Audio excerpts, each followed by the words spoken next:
Hola guerreros de fuego, bienvenidos a esta sección que ya les está convirtiéndose en su favorita, el viaje del ajedrecista, y el día de hoy estamos de lujo porque nos acompaña el gran maestro Yacer Quesada. Bienvenido.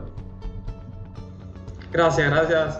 Bueno, un placer la invitación, ¿no? Y compartir un poco más ese lado humano y sobre todo que algunas experiencias, ¿no? Que uno ha vivido aquí en el aspecto ajedrecístico y demás. Muchas gracias, Jonathan. Gracias Yacer por aceptar la invitación. Y bueno, a modo de introducción vamos a mencionar un poquito de los logros. Digo un poquito porque son bastantes, así que hemos seleccionado un poquito los más significativos para él.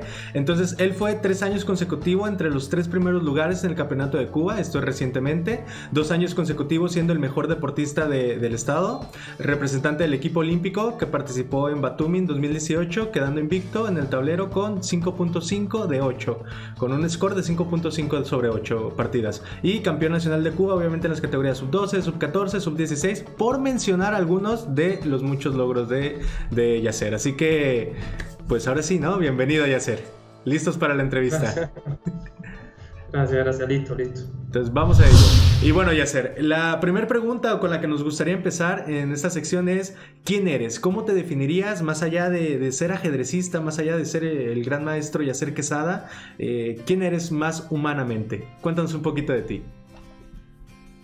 Sí, bueno, yo más bien soy una persona bastante tranquila, un poco más hogareño, que creo que bueno, como todo ajedrecista, ¿no? Porque también uno tiene que también estar en casa y entrenar y todo eso, esas madrugadas que uno a veces tiene que sacrificarse, no pasarse para el otro día entrenar, ¿no? Y por esa parte sí. No quiere decir tampoco que no vaya a ninguna fiesta y eso, porque claro, como joven, ¿no? Porque claro que me gusta, ¿no? Y siempre, por ejemplo, siempre hace parte ese relax. Y algún que otro fin de semana, pues sí me escapo y me doy mi fiestecita, ¿no? Pero bueno, en general soy una persona bastante tranquila. Soy una persona bastante tranquila que por ejemplo, por las mañanas me gusta mucho practicar algún deporte, sobre todo el tenis de campo, es lo que más estoy practicando actualmente. Okay. Por las mañanas siempre 2 o 3 horas, hoy mismo fui a practicar.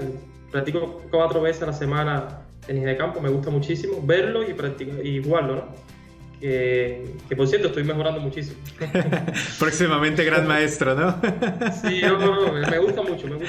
Y bueno, también soy bastante adicto a ver películas, series, sobre todo por las noches. A veces tengo un día muy fuerte, ¿no? De mucho entrenamiento, también doy clases, y por las noches es mi tiempo de relax a la hora de ver alguna peliculita o serie. He visto muchísimas. De hecho, soy de la gente que se conoce los actores y cosas así. Ah, okay. Y por eso, sí. Ya llegaremos a la pregunta de Gambito de Dama, ¿no? Sí, no, por supuesto. Por supuesto, muy buena serie. Pero es increíble la serie. Vaya, a mí me gustó, ¿no? Pero lo que más me llama la atención, está muy buena, pero lo que más me llama la atención es que a muchos que no saben del ajedrez, no entienden el ajedrez, solo lo han escuchado o a lo mejor jugado por una mínima cosa, les ha gustado mucho. Y eso es increíble. Me gusta mucho eso, ¿no? Porque va a traer mucho más, que yo de hecho ya está atrayendo mucha más gente a este bonito deporte, ¿no? Sí, no, de hecho creo que acaba de salir la noticia de que es la miniserie más vista de Netflix de todos los tiempos. O sea, ya rompió récord, 60 y tantos millones de reproducciones. O sea, ya es un hitazo eso. Y de hecho, en ese dato no cuentan a los cubanos que la han visto, porque los cubanos que la han visto son también millones, y ellos la ven y no la ven en Netflix. Así que ahí a ese dato de Netflix, ahí falta por lo menos 1 o 2 millones más. Es cierto, sí es cierto. Sin contemplar todas las descargas ilegales y las vistas por acá en otros países, no en Cuba, ¿no? Como pero en otros países, que también es cierto, ¿no? ¿Cuánta gente ya no la ha visto? Yacer, bueno, ahorita llegaremos a ese tema porque creo que ya es obligado hablar de eso 100% en cualquier cosa de ajedrez que ahorita está haciendo ese boom. Pero regresando contigo, nada más preguntarte tu edad, porque dijiste estoy joven y ahí nos faltó el dato. Ok, ok, ok. Bueno, tengo 28 años, pero yo me siento como de 20, ¿no? No, no, jovenazos a los 27, 28 estamos jovenazos, ¿eh? Sí, sí, sí. Sí, bueno, lo dices por mí, ¿no? Oye, oye, no, sí, mira, yo tengo 27, Nada, sí, sí. así que soy un Sí, sí, jovenazo. que vi tu carnet cuando estuve en Tijuana y eso sí. Bueno, entonces, pues bueno, vamos a continuar a la siguiente pregunta, Yasser. Y bueno, Yasser, la siguiente pregunta es un poquito, bueno, no un poquito, es muy personal. Es que, ¿cómo fue tu infancia? ¿Cómo fue la infancia de Yasser? Ya sea antes del ajedrez, no sabemos a qué edad empezaste, no sé si la infancia va plegada de todas las anécdotas del ajedrez como tal, cómo fue el apoyo con tus papás, cómo fue, pues vaya, cómo fue tu infancia en general. Bueno, bueno, mi infancia en general, yo diría que fue, bueno, fue muy buena en el aspecto ajedrecístico, ¿no? Porque, bueno, tengo un hermano que también, bueno, gran maestro y un jugador bueno, prácticamente de la élite, que me lleva 8 años. Y entonces eso ya marca lo que prácticamente fue mi infancia a la hora de que en la casa siempre lo que se escuchaba y se veía era ajedrez, ¿no? Y entonces, incluso yo no te podría decir cuándo exactamente empecé. Eso más bien te lo pueden decir mis padres porque dicen que empecé muy temprana edad, pero muy temprana edad, porque lo que veía era ajedrez. Yo, bueno, muy temprana edad veía a mi hermano jugando y demás. Y bueno, hay anécdotas que cuentan mis padres, porque yo no tenía razón para contarme eso, ¿no? Dicen que nadie me enseñó a mover las piezas.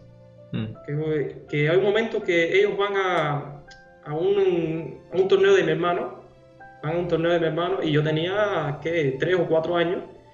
Y entonces en eso parece que alguien no sé, me vio ahí jugando con las piezas, ¿no? Y parece que empieza a jugar conmigo y llaman a mis padres. Y le digo, mira, este niño ya sabe mover las piezas.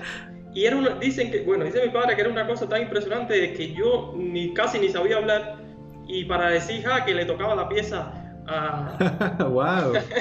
Sí, entonces a partir de ahí ellos vieron, por supuesto, wow, un niño muy talentoso, ¿no? Porque a muy temprana edad ya empezar así y bueno, fue en general el ajedrez prácticamente se vivía en la casa, ¿no? Y eso quiere decir que, bueno, el apoyo de mis padres fue enorme porque para ellos el ajedrez era, bueno, mi papá también jugó mucho, mi tío también jugaba y es de uno de los mejores entrenadores que hay de niños. Y en mi familia todo el mundo juega ajedrez, ¿no? Todo el mundo sabe jugar ajedrez. Wow. Y entonces el apoyo, por supuesto, era pero muy bueno. Y bueno, después de temprana edad, por ejemplo, ya yo, así que recuerde, fui a un torneo como Nacional Sub-10. Ese sí lo recuerdo, pero tenía 7 años cuando fui a ese torneo con el entrenador, no fui con mis padres. Ok, o sea, estás en una categoría mayor, ¿no? Porque esa sub-10 que es hasta los 8, más o menos, cuando entras. No, sub-10 hasta los 10 años. Y yo tenía 7, o sea que todo el mundo, bueno, todos los niños me sacaban, bueno, muchos años, me sacaban 2 o 3 años y aparte el tamaño también, porque cuando uno tiene esa edad de 7 a 9, 10 años, pues la diferencia era enorme. Yo jugaba prácticamente, los veía como gigante, ¿no? Ok. Y entonces fue, yo creo, mi primer torneo así importante, porque tampoco te podría hablar de mi primera victoria o de mi primera derrota, porque como empecé muy temprana edad, ni me acuerdo de eso. A los 4 años, me vas a decir. Ese fue el primer torneo, creo que sí recuerdo bien, porque bueno, me marcó mi primer nacional. Era jugadores de toda Cuba y niños muy talentosos, que actualmente muchos niños esos son grandes maestros y maestros internacionales. Okay. De aquellos tiempos, imagínate eso. Y bueno, recuerdo que fui incluso con mi entrenador, no fui con mis padres y nada, que normalmente con 7 años, y me fue bastante bien. Bueno, mi entrenador siempre esperaba un resultado bueno porque estaba jugando muy bien, a corta edad estaba jugando bastante bien. Me fue bastante bien, estaba entre los primeros lugares, era una cosa bueno, casi inédito, ¿no? Porque me llevaba mucha edad y sé que perdí la última y esa fue quizás mi primera derrota importante así, porque ya estaba ya entre los primeros lugares y pierdo la última partida y bueno, ahí eso fue ya llanto y no sé qué, pero bueno, es experiencia que uno tiene que pasar, por supuesto, ¿no? También de ese torneo hay una anécdota que, bueno, me da vergüenza, pero bueno, lo vamos a decirlo. Bienvenida, bienvenida. Lo recuerdo porque mi entrenador me la saca todas las veces mi entrenador que fue, me la saca todas las veces que me ve, me lo dice. Imagínate, 7 años yo tenía y entonces por la noche me despierto por la madrugada. Y entonces, imagínate, un niño de 7 años que quería ir al baño y entonces no sé qué. Y entonces el baño quedaba muy lejos, ¿no? De donde estaba. Y entonces, bueno, para no hacerte largo el cuento, oriné los zapatos del entrenador. Sí, lo recuerdo porque los zapatos míos estaban aquí y los dejé ahí. Y entonces él me lo saca todo cada vez que me ve, ¿no?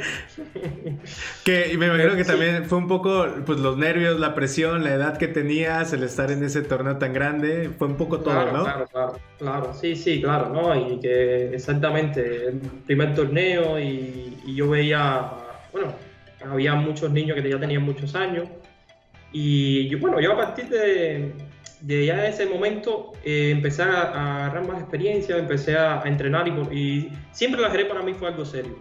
Siempre no fue ni un hobby, siempre fue algo bastante serio. De hecho, también hay otra anécdota bastante, bueno, simpática, ¿no? De que me gustaba, bueno, visitábamos mucho la casa de Jesús Nogueira, no sé, un gran maestro muy conocido bueno, de Cuba a nivel mundial, ¿no? Okay. Que vive aquí en Santa Clara.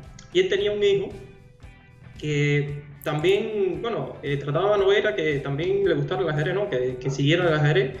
Y bueno, jugaba también, pero lo veía más como un hobby. Yo sí lo veía como algo de corta edad, lo veía como mi profesión, ¿no? Y entonces, pero también era un niño. Yo iba para casa de Nogueira y entonces jugábamos ajedrez con el hijo, que se llama José Jesús Nogueira, se llama. Pero también después que terminábamos de jugar, jugábamos con juguetes y cosas así, ¿no? Eran niños, al final de cuentas. ¿No? Teníamos, no sé, 9, 10 años. Y después viene para acá, ¿no? Él viene a mi casa ya. Y entonces José Jesús me dice, después que jugamos ajedrez, me dice, ya sé, saca los juguetes. Me dice así, saca los juguetes. Y yo me quedo así, me diciendo, no, yo no tengo juguetes. Ok. Y eso te marca cómo fue mi infancia, ¿no? Yo juguetes no tuve, prácticamente siempre fue bastante aplicado en el ajedrez, ¿no? El ajedrez para mí era todo desde la infancia, bueno, hasta ahora, ¿no? Pero sí, por supuesto, también cuando uno va viendo el resultado, le va gustando mucho más, ¿no? Y cuando empieza uno a estudiar y ve que el estudio da resultados, uno lo toma más fuerte a nivel profesional, ¿no? Claro, es un motivante, ¿no? Te vas viendo el resultado, claro, y vas diciendo, sí voy bien, hay que echarle ganas, ¿no? Claro, exactamente. Y entonces, bueno, sí, así más o menos. Ya después sí jugué varios nacionales que me fue bastante bien, incluso gané un nacional sub-14 teniendo 12 años, 11 años, que estaba fuertísimo. Bueno, es que en general el ajedrez aquí en Cuba es bastante fuerte, ¿no? Porque todos los niños están igual, todos los niños tratan de sobresalir porque es un camino muy bueno para sobresalir en general, ¿no? En la vida. Bueno, y es que también me comentabas también detrás de cámaras que Cuba realmente hay mayor difusión del ajedrez, está más popularizado, sí, ves mayores competidores y obviamente todo eso se refleja en mayor nivel en las competencias. Sí, exacto. Hay muy buenos también entrenadores en forma general en todo Cuba pero todavía, sobre todo es eso, la difusión y el profesionalismo de que el ajedrez es importante para sobresalir aquí en Cuba, ¿no? Y eso, claro, es lo que lo hace más fuerte todavía a nivel nacional, que hay muchos niños y empiezan a salir muchos niños muy, muy buenos. Regresando un poquito al tema, Yasser, decías que toda tu familia ha estado involucrada en el ajedrez. Yo creo que en general, ¿no? Me decías que todos saben jugar ajedrez. ¿En algún momento sientes una exigencia de tu familia de tengo que aprender ajedrez? ¿O en algún momento dices, ¿sabes qué? De chico dices, bueno, ¿otra cosa? Exigencia siempre tuve, porque yo mismo me la ponía, sobre todo porque tengo aspectos, bueno, ese aspecto de que mi hermano me llevaba 8 años y que ya cuando yo tenía 11 años, ya él tenía 19, era gran maestro. Wow. Eso me exigía mucho, porque como quiera que sea, uno siempre trata de superar al hermano o de... La riña entonces, familiar era por, tú eres gran maestro, yo también. sí, entonces yo quiero ser mejor que tú y cosas así, ¿no? Y entonces exigencia siempre la... Pero creo que también ese aspecto fue muy bueno. Algunas cosas, por otra, bueno, sí, tenía que exigirme mucho porque veía a un gran maestro al lado mío y lo veía como una nube, ¿no? Pero por otra parte, tenía que entrenar más, tenía que exigirme más y para llegar a como él, lo veía también, eso fue muy bueno, ¿no? Que yo me despertaba prácticamente y él ya estaba entrenando. Y venía de la escuela y estaba entrenando también, y entonces eso me decía que ese era el camino, ¿no? Claro, viste ese ejemplo con tu hermano y sabías qué tenías que hacer, ya sabías el camino. Ya sabía que no. Pero, para ayudar, lo interesante, porque muchos dicen, no, un hermano así, claro, tienes que llegar, ¿no? Pero no es tan fácil, ¿no? Y de hecho, por ejemplo, mi hermano me ayudó en muchas cosas y me ayudó muchísimo. Yo creo que es de los que más le tengo que agradecer, ¿no? Es una persona que me ha ayudado muchísimo, sobre todo en dándome el mejor consejo en el mejor momento. Que eso yo creo que incluso puede ser más importante que otra cosa. Y yo le decía, no, vamos a entrenar juntos, vamos a entrenar, ayúdame, no sé qué. Él nunca se sentó conmigo en un tablero y me decía, mira, esto es por esto, fallas en esto, tienes que mejorar esto y esta partida es así. Nunca fue así. Siempre me dijo, tienes que poner tu parte, tienes que entrenar y estás mal en esto, pero ya.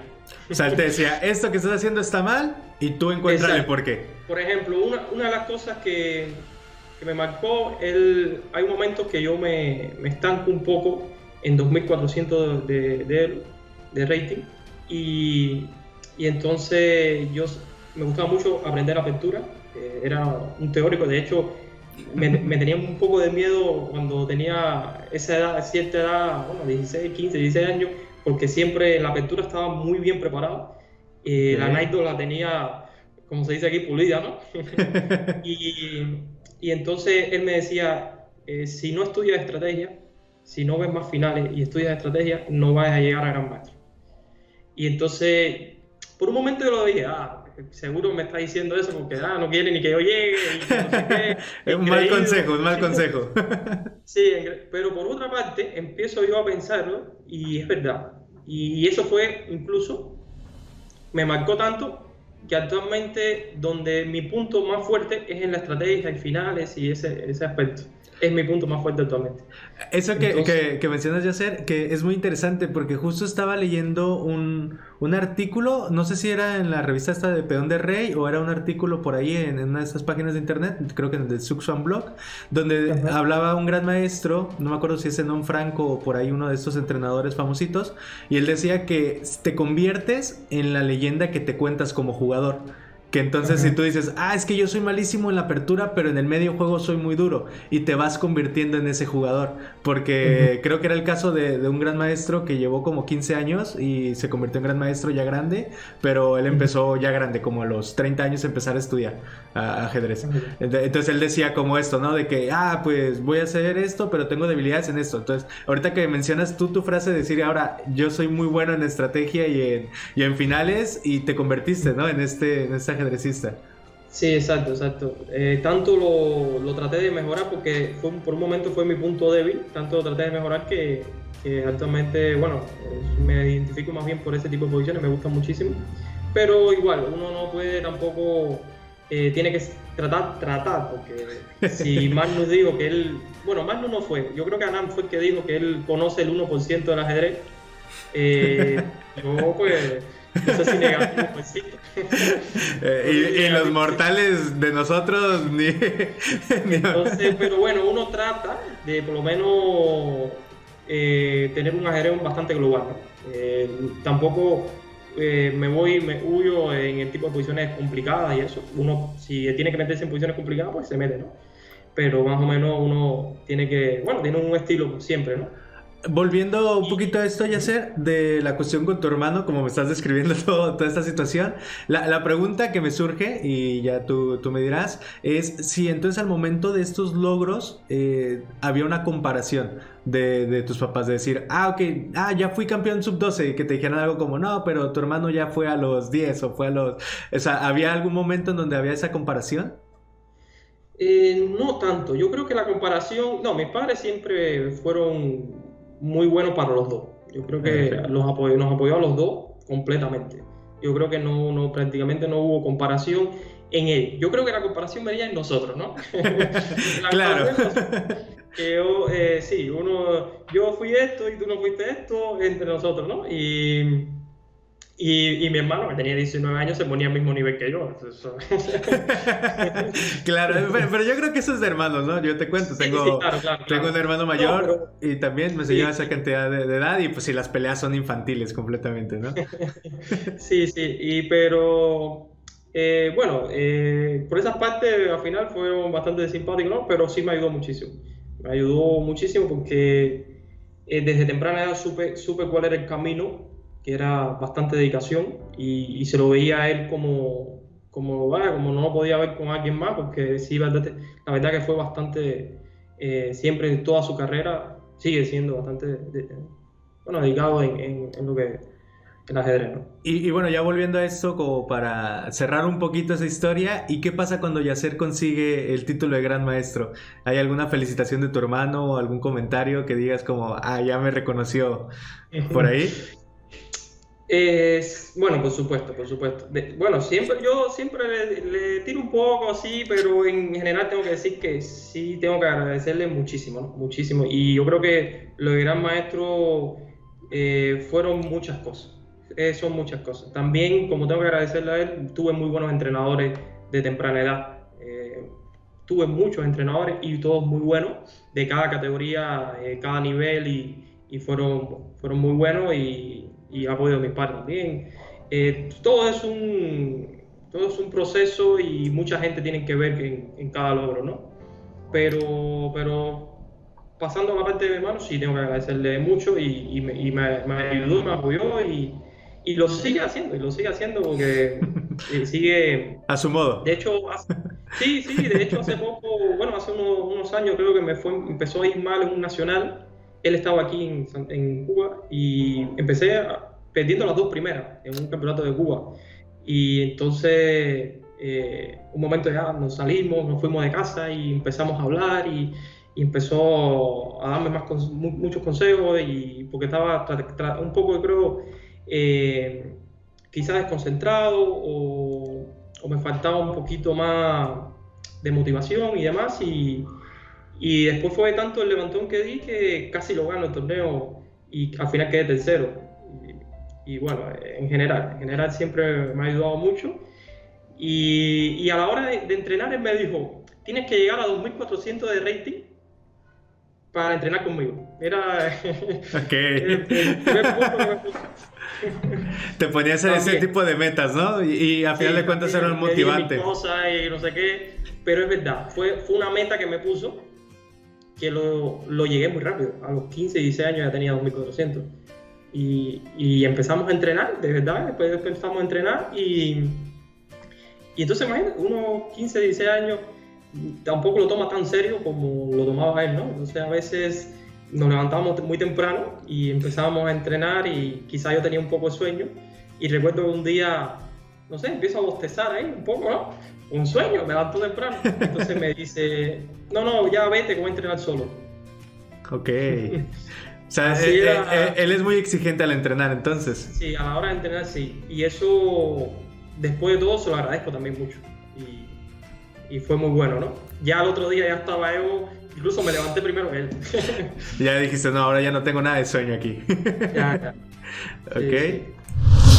Y bueno, continuando con todo esto, Yasser, la siguiente pregunta es: ¿qué impacto han tenido tus entrenadores de ajedrez en tu vida? Que igual ahorita ahondaste un poquito en cuando mencionabas, ¿no? De agradecer por el título de gran maestro a los entrenadores que habéis tenido. No sé si recuerdes algún entrenador o alguna enseñanza, algo en específico que haya marcado tu vida de algún entrenador. Sí, yo tuve muy buenos entrenadores que tengo que, bueno, siempre se los agradezco, ¿no? La dedicación que tuvieron conmigo y en forma general muy bueno, con muy buen nivel. Pero sí tuve varios de diferentes niveles. O sea, cuando empecé a jugar ajedrez, tuve dos entrenadores, que fue mi tío, que muy buen entrenador de niño, con muy buena pedagogía y aparte con unos conocimientos muy, pero muy buenos que tú le preguntas cualquier partida de Capablanca y se la conoce. Es decir, unos conocimientos enormes. Y también tuve otro entrenador que se llama Nilo Guerra, que también muy bueno, que me ayudó de temprana edad. Después, cuando ya estuve en quinto grado, segundo de primaria, Okay. fui a una escuela deportiva. Y esa escuela deportiva tuve ya un entrenador, maestro FIDE, un entrenador un poco más preparado, y era un entrenador bastante exigente. Un entrenador que también me ayudó muchísimo esa parte de la exigencia, de que si no llegabas con la tarea no entrabas a clase, de que mucha exigencia, pero también me ayudó muchísimo eso. Me ayudó muchísimo. Si venía, por ejemplo, nosotros terminábamos un torneo, si al terminar los torneos no traía las partidas comentadas, o no entraba a clase, o nos mandaba 20 vueltas a la pista. Era exigente. Exigente, pero de hecho, los dos entrenadores que tuve de temprana edad fueron los mismos entrenadores de mi hermano. Fueron los mismos entrenadores de mi hermano. Y son entrenadores muy buenos, que siguen entrenando y bastante, bueno, ese fue muy exigente, pero muy bueno. Estuvimos como 5 o 6 años y me ayudó muchísimo. Si ya yo tenía el ajedrez como algo profesional y exigente, mucho más con ese entrenador, ¿no?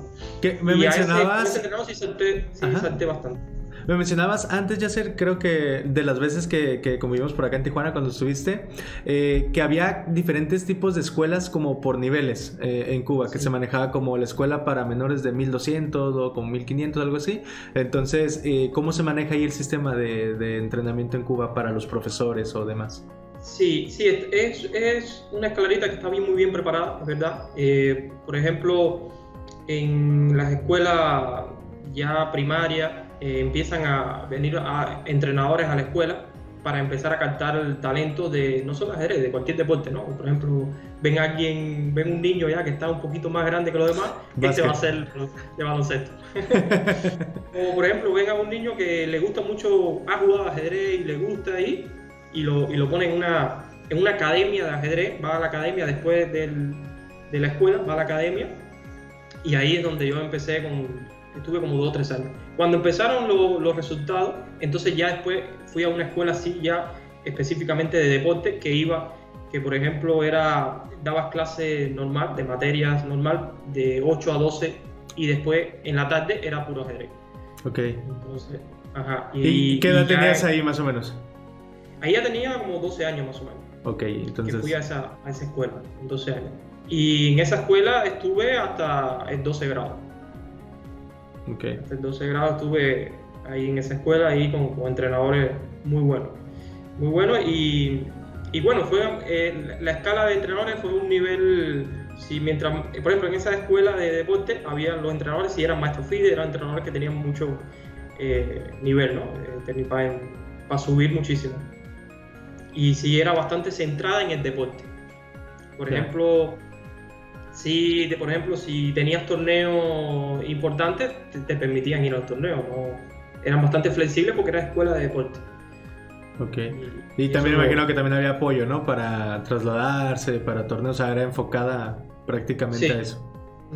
Exacto. Tengo una anécdota ahí de otro maestro cubano que él nos hacía comentario de que a cierta edad te ponen como a elegir qué deporte vas a practicar. Si ya empiezas a destacar en ciertos, te hacen como que elijas. O sea, a lo mejor ya si hubieras tenido también como que te hubieran visto mucho potencial para básquetbol y para ajedrez te hubieran puesto a elegir. ¿Es cierto eso?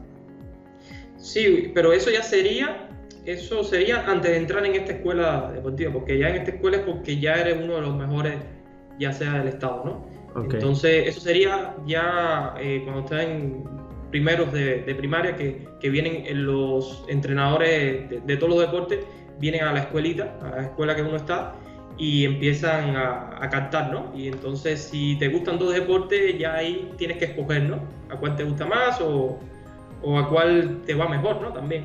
Claro. Cuando empiezas a destacar más. O sea pero ya cuando entras en la escuela de deporte es porque ya eres de los mejores del estado, ¿no? Pero a final de cuentas es una decisión muy difícil de tomar a muy temprana edad. Sí, exactamente, sí, así mismo. Yo la verdad que no tuve que decidir mucho, ¿no? Ya. Era ajedrez o pesas, y en pesas no iba a dar nada. Lo tuviste muy claro desde el inicio. Sí. No, pero de niño también, por ejemplo, es verdad que hablé, bueno, de niñez más o menos, que no tuve juguete y eso, pero sí tuve una niñez buena porque me gustaba mucho el deporte. Jugaba fútbol, jugaba béisbol. O sea, tuve una niñez, yo creo que más sana y mejor, ¿no? Actualmente los niños están mucho con los teléfonos y ahorita con la pandemia todavía peor, ¿no? Ahora están ya todo el día delante de las tablets, de la computadora, tomando clase.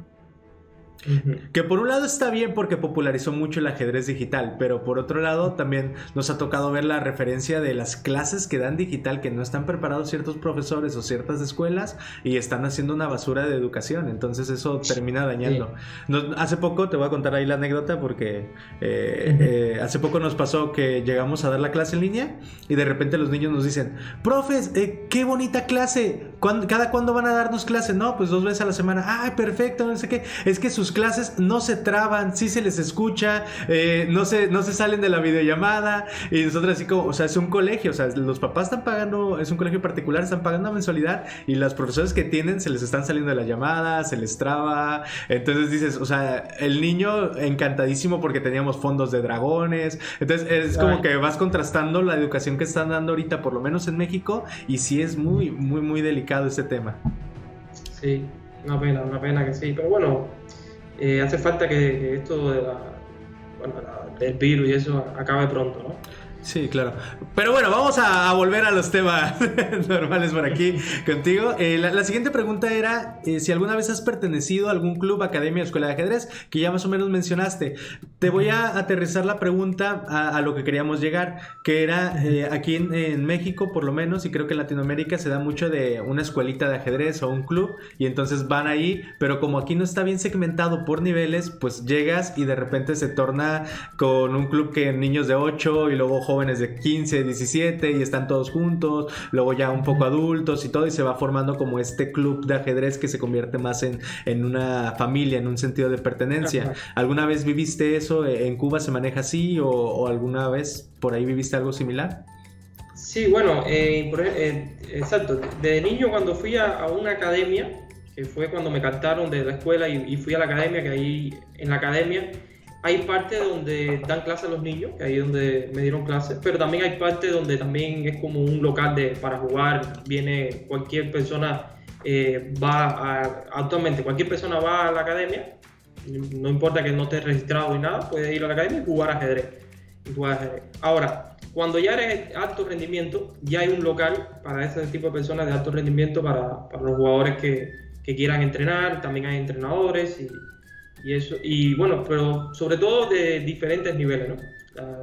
La diferencia de nivel sí es importante marcarlo, ¿no? O sea, es principalmente el motivo por el que se juntan, ¿no? Si ya eres de alto rendimiento, vas a este local, y si estás como, ahora sí que recreativo o amateur y te gusta, pues al otro lugar. Exacto. Y incluso dentro de los locales de alto rendimiento también hay para, por ejemplo, entrenadores de mujeres, entrenador también de hombres, y ahí mismo de entrenador también hay de diferentes niveles, porque también hay algunos que resaltan más y otros menos. Y bueno, O sea que tienen todo bien separado. Hay entrenadores específicamente claro, para puro hombre y para pura mujer. sí, Wow. claro, claro. Fíjate. Sí, porque es que cuando uno da una clase para un nivel y alguien tiene un nivel más bajo o más alto, no va a avanzar lo mismo. Claro, y ese es el gran reto aquí, por lo menos yo creo que aquí en México, no sé cómo esté Latinoamérica, la verdad, pero de repente hemos visto cursos que dicen alto rendimiento y meten a 20 y de repente niños de 8 años con jóvenes de 14 o 15, una diferencia abismal de ratings y que dices, pues no va a aprender a lo mismo, pues. Claro, exactamente. Sí, hay que diferenciar bien ahí para que el niño también aproveche. Bueno, y bueno, Yasser, la siguiente pregunta que nos vamos a poner a lo mejor un poco emotivos es, ¿cuál ha sido tu momento más difícil en tu carrera como ajedrecista? Bueno, hay varios momentos que marcaron, yo creo, y cuando uno lleva muchos años en esta profesión en general, sí pasan muchas cosas, ¿no? Y hay momentos, incluso hubo un momento donde me desmotivé muchísimo. Ya. Me desmotivé mucho, sobre todo porque no veía más allá de cómo iba a seguir progresando. Porque, por ejemplo, puedo decirte que fui campeones de categorías inferiores en Cuba, sub-12, sub-14, sub-16. Entonces siempre me decían, no, vas a tener un Panamericano, si el que quede campeón va a tener un Panamericano, va a tener un Centroamericano del Caribe, que por lo menos es algo, un campeonato más allá de Cuba, ¿no? Y ganaba y no había ningún torneo. Entonces no había presupuesto y estábamos también en un tiempo donde ni con dinero se podía viajar. Tenía que ser por el instituto, ¿no? De deporte, tenía que enviarte y no había dinero y entonces, bueno, fue un lío que al final me desmotivaba mucho porque yo decía, me preparo todos los años para el campeonato de Cuba, que es el torneo más importante, para cuando lo gane poder ir a un mundial, que esa era mi meta final, ¿no? De todo jugador de ajedrez, la meta final es el mundial, ¿no? Por lo menos jugar el mundial.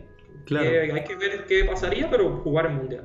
Era lo que quería, ¿no? Y fui campeón sub-12, sub-14, sub-16 y era lo mismo, y entonces me desmotivé tanto que incluso a sus 18 hubo años que no fui por esto mismo, porque Decías, o sea, gano y luego nada, ¿no? gano y quedado, porque la primera vez que gané el nacional sí me sentí con una felicidad enorme, ¿no? Porque es mi primer nacional de niño, me sentía el mejor niño de toda Cuba y más el nivel que estoy aquí, pero después me dice, no, en el próximo sí gano y nada. Y después vuelvo a ganar y nada. Entonces eso me desmotivó, que por un momento casi dejo el ajedrez, casi.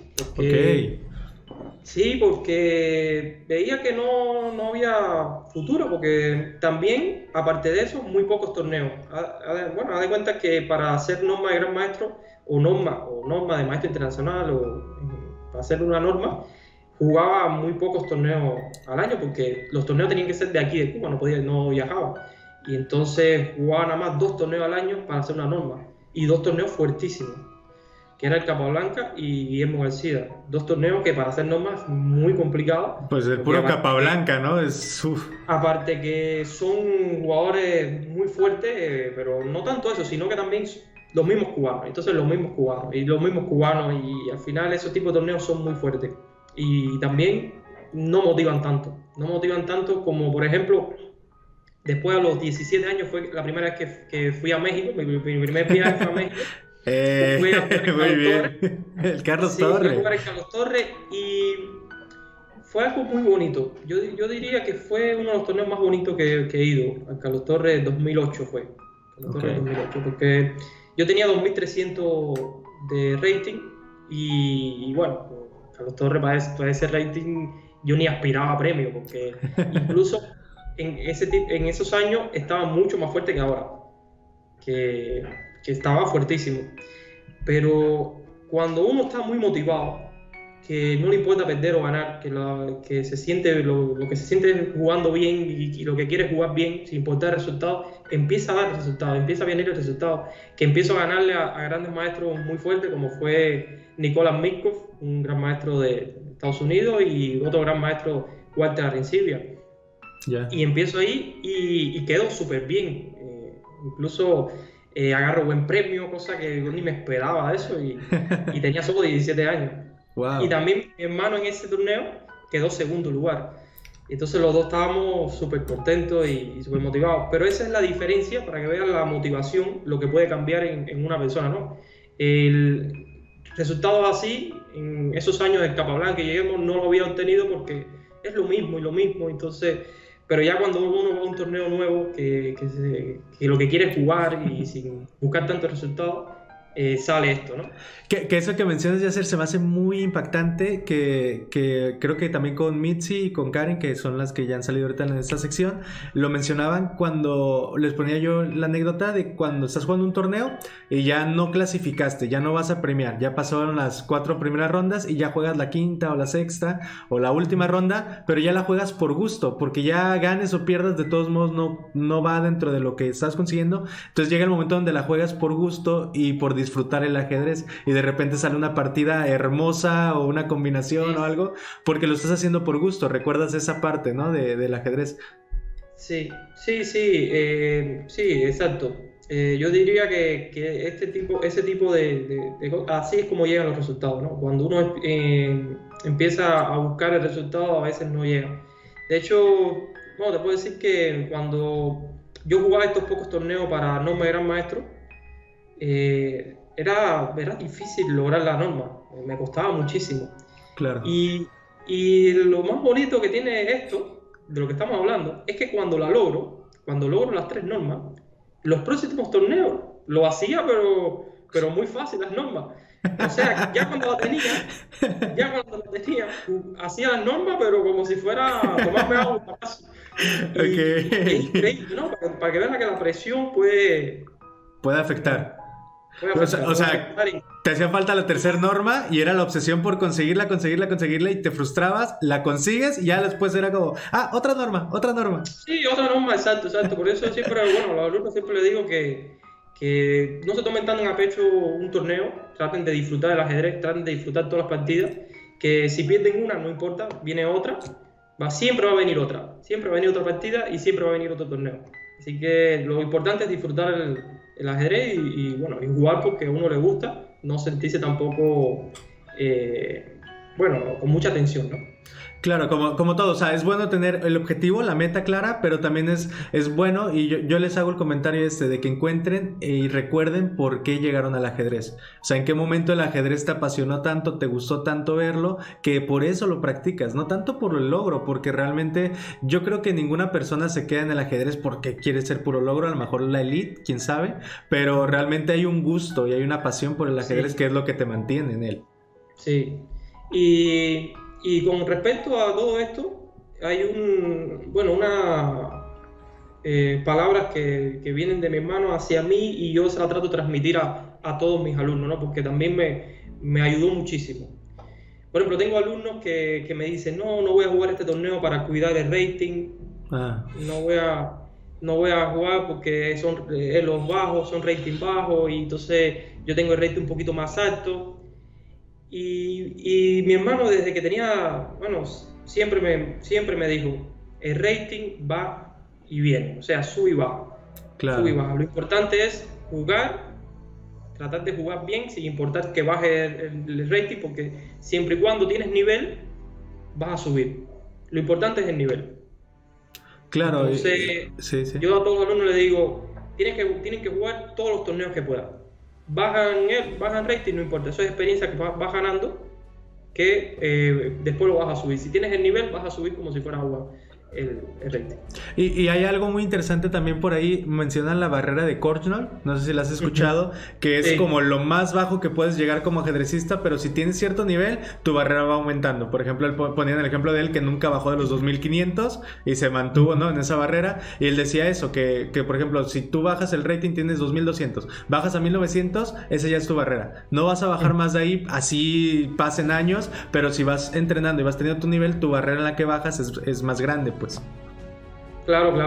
No, yo te puedo decir que otra anécdota de temprana edad que no habíamos mencionado, que cuando yo salí con un rating muy bajo. En aquellos tiempos yo creo que el rating más bajo que había era 1800, creo, y yo salí con 1912, o sea, un rating muy bajo porque tenía 10 años, salí con un rating, pero nunca perdí rating en un torneo hasta que tuve 2350. Okay. Fue algo que yo creo que es algo también para marcar, porque, o sea, de 1900 hasta 2350, en todos los torneos gané. De hecho, si buscas en la FIDE, la parábola mía es ascendiendo hasta 2350, nunca bajó. Wow. Y salté de 2150 a 2300, o sea, yo nunca tuve 2200. Ya, esa barrera nunca la tocaste, fue directo. Claro, que fue en tres torneos de 2150 a 2300. En donde me estanqué un poco, en 2400, que mi nivel ya estaba ahí, ¿no? Ahí es que donde tuve que tratar de esmerarme un poco más, dedicar un poco más a la preparación y a los aspectos que no estaba del todo bien. Es muy interesante lo que mencionas, bueno, haciendo un poquito de recapitulación, lo que mencionas de los números, porque a nosotros nos pasa ahorita con la academia, con Alas de Fuego, de los alumnos, cuando ven el rating en línea. Como está muy que antes en una clase, pues si pones a practicar entre ellos, pues realmente no ven el número, ¿no? Pero si juegan ya algún torneito en línea, pues se van viendo. Y entonces de repente nos pasó muy curioso con un niño que es el rating provisional, que ya sabes que tienes que jugar las 25 partidas. Entonces de repente en su grupo, pues gana y de repente 2020 tenía de rating provisional. Entonces ya después se mete a un torneo donde ya hay más niños y lo empezaron a bajar, y para él sufrió un colapso emocional muy fuerte de 2020 provisional a 1200, 1100 que se quedó al final del torneo. Entonces también es muy importante manejar este aspecto emocional con los niños, porque si los papás no refuerzan esto, de repente hay un momento donde el niño se derrumba emocionalmente, de decir, entonces lo toman como ese número es mi nivel, y si ese número baja yo ya no soy bueno. Lo relacionan mucho a los números ahí. Entonces sí, es un tema muy delicado ahorita en pandemia, ¿no? Claro, todo esto por internet, que al final todo esto del rating por internet, esto es una forma de motivarte y verlo de una forma, pero no tiene nada que ver con el rating internacional de partidas normales, ¿no? No tiene nada que ver. Por eso hay algunos incluso que no juegan torneo por eso mismo, cuidando el rating online, que eso ya es... Golfo, ¿no? Exactamente. O los clásicos que tienen como la cuenta oficial y la cuenta para entrenar. Entonces... Sí. De hecho, tengo alumnos que tenían 1900, 1000 más o menos cuando empezaron conmigo, y llegaron a 2100 y ya no quieren jugar con esa cuenta. Ya la enmarcan, ¿no? La guardan y dicen, ahí ya me quedo. Ya no quieren jugar. Y entonces, contentísimo, maestro, llegué a 2100. Y yo súper contento también, no, ahora vamos por los 2200. Y me digo, no, maestro, no se queda así. Voy a crear otra. No. Pero claro, sí, es muy común eso. Y Yasser, ya casi nos pasábamos de pregunta, pero nos hizo falta que nos mencionaras tu mayor victoria en el ajedrez. Nos desviamos, pero muy rica la charla. Entonces, recapitulamos, ¿cuál sería tu mayor victoria en el ajedrez? Bueno, tengo algunas muy importantes. Voy a mencionarte tres. Que marcaron ahí. Hubo una que yo tenía fue un campeonato nacional de sub-16, pero se unió el sub-16 con la sub-14 y después se dividían, el que fuera el mejor sub-14 ganaba el torneo, pero se unieron. Entonces yo tenía 13 años y jugaba con muchachos de 16 años. De hecho, jugaba con jugadores que ya tenían 2400 de rating. Ok. Entonces, para que vean el nivel. Entonces yo tenía 1900 o 2000 de Elo, y jugué con un que actualmente es gran maestro, que en ese momento tenía 2400 con 16 años, tenía 2400, y le gano la partida y casi gano el sub-16. Fue uno de los torneos de campeonato de categoría que más me gustó, más me marcó. Y bueno, casi gano el torneo y le gané a él. Eso por supuesto, la recuerdo porque fue mi primera victoria contra un maestro, y más que era un muchacho que, bueno, es gran maestro. Es Aramis Álvarez, también talentosísimo, que ha ganado muchos campeonatos nacionales de categoría. Y para saltar un poquito más ahora de cuál ha sido el jugador que más fuerte le he ganado, ¿no? Uh-huh. He jugado con varios grandes maestros pero muy fuertes, muchas tablas con 2600, pero así que me haya, emocionado mucho fue el año pasado en el torneo de Filadelfia, que es el... ¿Cómo se llama el torneo? ¿El World Open? El World Open. Uh-huh. El World Open. En el World Open voy muy bien. Es un torneo donde uno empieza en el 30 del torneo. Yeah. En el 30. Uno de estos World Open, yo creo que de los abiertos es el abierto más fuerte que hay en el mundo. Yo tenía 2500, más o menos que tengo ahora, 2570, 80, y empiezo como en el 30, en la mesa 30, wow. La primera ronda. Un torneazo, ¿no? Y en la penúltima ronda voy de negras contra un jugador que me había ganado, que se llama Ilya Nizhny, un ruso que está radicado ya en Estados Unidos y tiene casi 2700. Es un jugador que, aparte que en los abiertos también hace muchísimos puntos, gana muchísimos torneos. Bueno, es muy fuerte, ¿no? Y ya me había ganado el torneo anterior, iba de negra, penúltima ronda, era una cosa impresionante. Pero es el tipo de torneo de que estábamos hablando, ¿no? De que uno no busca resultados, porque sabe que es un torneo muy fuerte. Y jugué una de mis mejores partidas y le gano con negra a Ilya Nizhny, que eso para mí fue súper bien. Y a la siguiente ronda ya voy en la primera mesa contra Le Guan Lian, imagínate. Wow. Entonces eso también. Y el año pasado también, en la última ronda del Fall Chess Classic, uh-huh. Es un torneo muy prestigioso de Estados Unidos que se hace en la academia, que es, yo creo, la mejor academia que tiene el mundo, ¿no? La de St. Louis Chess Club, ¿no? Claro. De hecho, jugar ahí ya te motiva muchísimo. Juegas con un buffet. No, es como si estuviera en otro mundo, no sé. El sueño del ajedrecista, al entrar ahí. El sueño del ajedrecista, sin mentirte que eso es lo mejor que hay en el ajedrez. Y jugarlo ya te motiva. Claro. Y fui tan motivado que el torneo era puros grandes maestros. Era un cerrado de puros grandes maestros, jugadores muy fuertes, más o menos de mi rating y un poquito más. Y empecé a ganar partidas. Y yo me decía, pero ¿por qué estoy ganando tanto? ¿Qué clase de poder es este? Sí, ¿cómo se ganaba? Y entonces, la última ronda, en la penúltima pierdo. Okay. Pierdo la penúltima y hay un jugador que casi me alcanza a medio punto. Entonces tenía que ganar la última para ganar el torneo. Y entonces yo decía, este torneo era para mí. Y la penúltima, el bajón psicológico es muy grande. Pero fui con toda la última, y gané la última ronda. También fue uno de los momentos también más contentos de ganar ese torneo, que es un torneo bastante prestigioso, y por supuesto ahí las felicitaciones fueron muy grandes, y bueno, me sentí muy, muy contento con eso. Que a final de cuentas, muchas veces la mayor victoria no es la que uno se esperaría. Por ejemplo, yo diría, pues su mayor victoria va a decirme cuando obtuvo su tercer norma de gran maestro, ¿no? Y realmente la mayor victoria es muchas veces eso, una partida que juegas con un gusto o con unas ganas y sucede, sí, ¿no? Cuando uno menos los espera, el momento y la oportunidad, y sí, así se dan los resultados, cosa curiosa y bonita, ¿no? Sí, definitivamente. Bueno, continuando con la siguiente pregunta es, ¿qué consejo te hubiera gustado que te dieran a ti de chico? ¿O qué consejo le darías al Yasser a cualquier Yasser de 8, 9 años, de 7 años, pero ya con esta experiencia y con este recorrido de ajedrecista que has tenido, ¿qué consejo te hubiera gustado recibir de chico?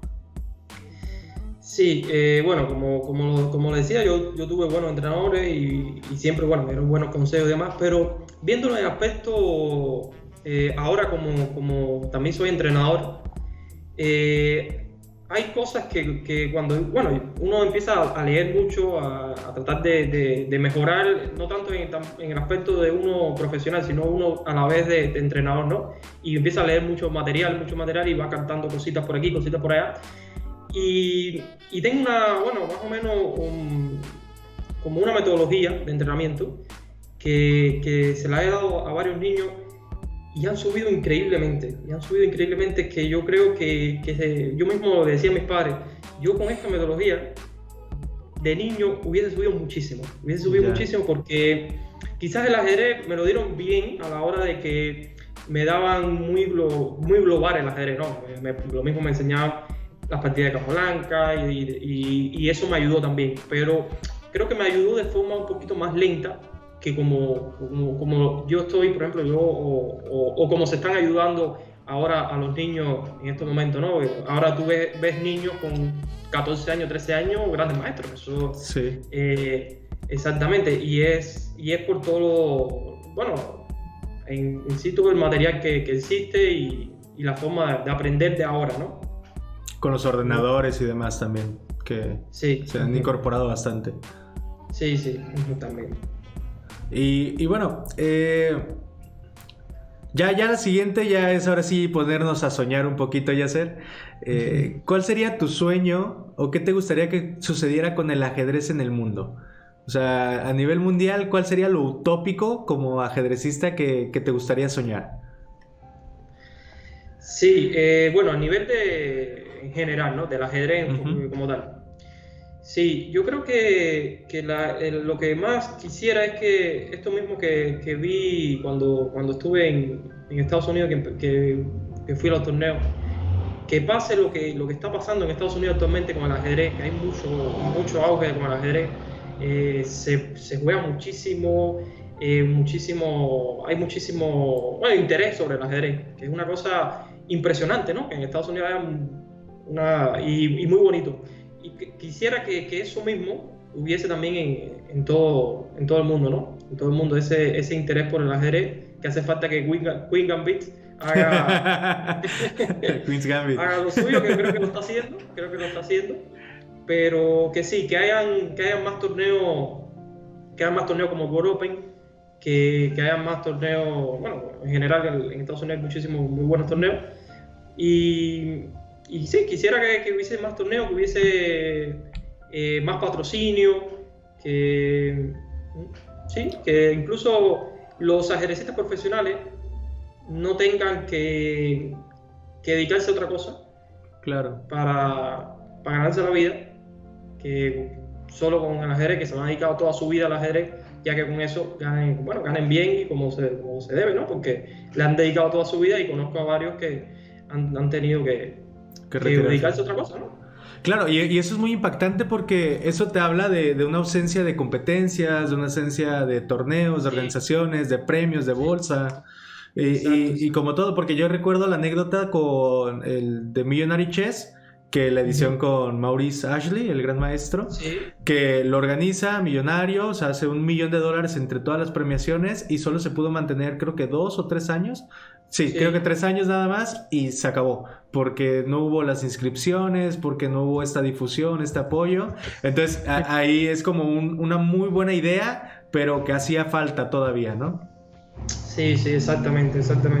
Ojalá agarre más auge, buscar la forma que existan patrocinadores y que puedan, seguir subiendo este bonito deporte y muy bueno, ¿no? Obligado, después te vamos a invitar a una charla ahí de Queen's Gambit analizándola a fondo, definitivamente. Y también tengo mi errorcito ahí. También hay... claro. Hay errores. Sí, hay uno por ahí muy que es como más quisquilloso, ¿no? La velocidad con la que jugaban la partida que dices. Obviamente se entiende por el glamour de la serie, pero sí hay uno que otro detallito. Sí, hay cositas que, bueno, yo creo que lo hacen también para aquel espectador que no juega ajedrez, que lo encuentre un poquito más... Pero también hay errores ajedrecísticos, ¿no? Okay. De una posición, hay una posición que se rinde, no me acuerdo quién fue con el que estaba jugando la chica. Sí. Se rinde y era tabla. Híjole. Bueno, eso es obligado ahí para lo que queremos hacer de Queen's Gambit. Entonces, pero sí, vamos a guardar esas anécdotas para ahí. Pero en general muy buena. No podemos tampoco hablar muy mal porque la general fue muy buena y está teniendo buen auge que me impacta, ¿no? Me gusta muchísimo eso. Sí, claro, ¿no? Y los números de ventas de ajedrezes, bueno, Kasparov diciendo que se prevé un boom ahí en el ajedrez. Bueno, hay cosas muy, muy positivas, pero sí. ya ahí lo veremos en ese momento. Yasser, ya las últimas preguntas serían, como jugador de ajedrez, ¿cuál sería tu meta? ¿Cuál es tu siguiente meta o qué esperas aquí como ajedrecista, como competidor? ¿Cuál sería tu siguiente meta?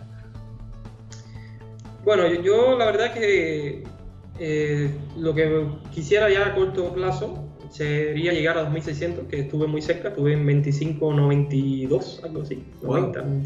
Estuve muy, muy cerca ahí y después bajé un poco, pero lo llevo bastante tranquilo, no me obsesiono tanto y eso yo creo que me va a dar los resultados porque estoy un poco más tranquilo, tratando de disfrutar un poquito más del ajedrez. No tampoco exigiéndome tanto, ¿sí? de que tengo que buscar tal resultado, y lo más cercano es eso, llegar a 2600. Es un número que, o sea, se ve un poquito fácil ahí, pero no es tan fácil. Cuesta un poquito y quisiera también, bueno, eso, ¿no? Llegar a 2600 y después vamos a ver qué pasa, ¿no? Seguir subiendo y seguir mejorando. Creo que y veremos qué es lo que pasa, qué nos depara el futuro.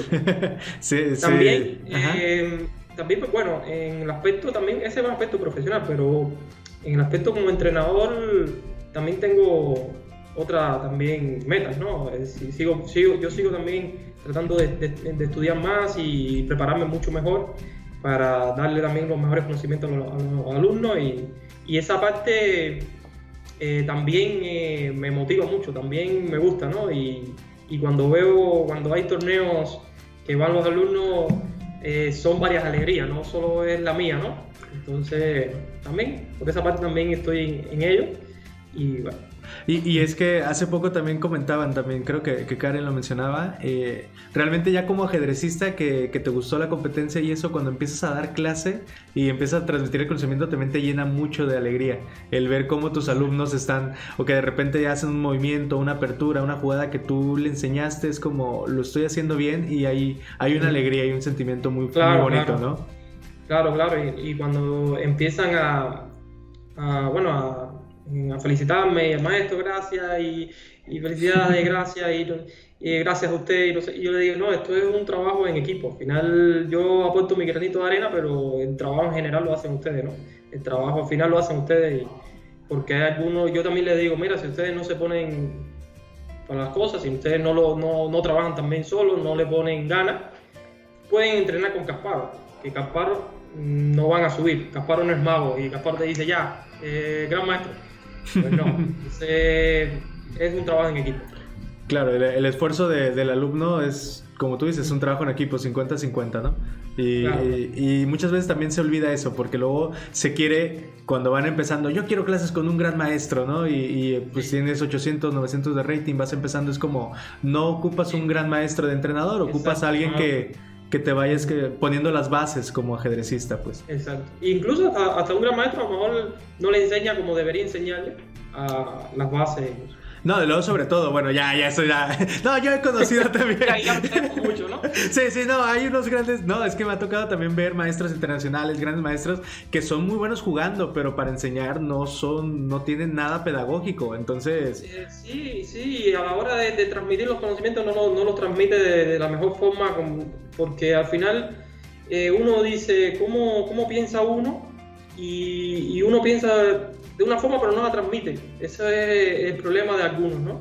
Yo trato de sí, por lo menos ponerme en el lado de ellos y transmitir, bueno, como pienso, los conocimientos míos y bueno, ir ganando un poquito a poco esas bases que no tienen, ¿no? Sí, pero sí son también esos temas así como delicaditos por ahí. Claro.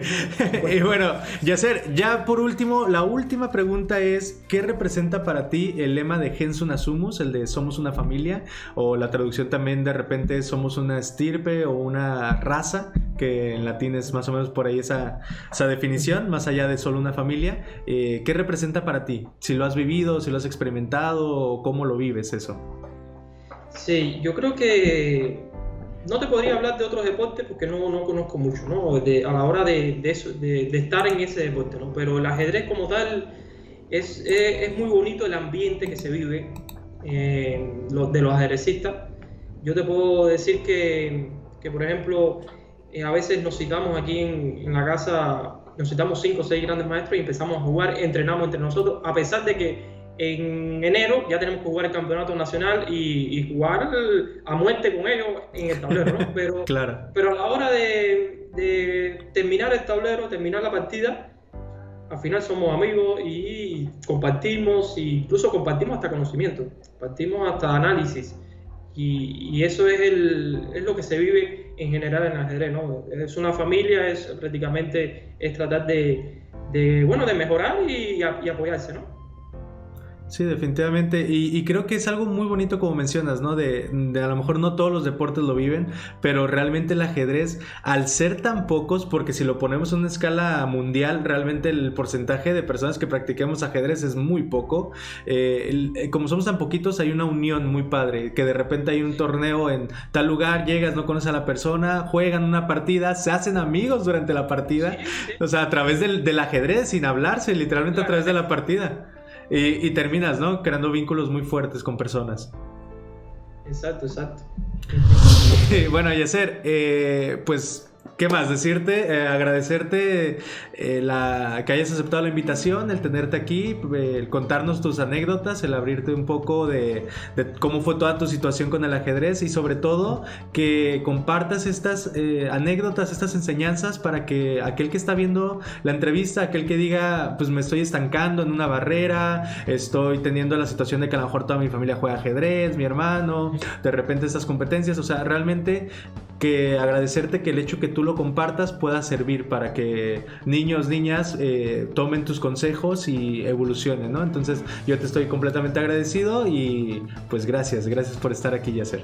No, gracias a ti, porque incluso puedo decirte que así entrevistas como esta, del aspecto, bueno, un poquito, yéndonos un poquito más allá del ajedrez, no he tenido, yo creo que no recuerdo que haya tenido una. Todas las entrevistas siempre ha sido el momento, no sé, metas del año, momentos importantes, pero así de la niñez y todo eso, creo que fue la primera y bueno, creo que se dio bastante bien y muchas gracias, Jonathan. Siempre agradecido. Muchísimas gracias, Yasser. Sí, es la intención, que conozcan cómo es el ajedrecista completo. No solo lo que se ve del glamour de la competencia, sino cómo es todo el trasfondo. Así que, pues nada, agradecerte otra vez, Yasser. Ya saben, por aquí va a estar en el podcast de Queen's Gambit también, que tenemos ahí pendiente.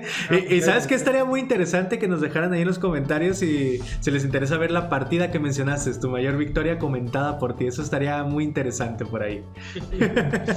Ok. Entonces, pues nada, muchas gracias y hasta la próxima. Hasta la próxima. Gracias.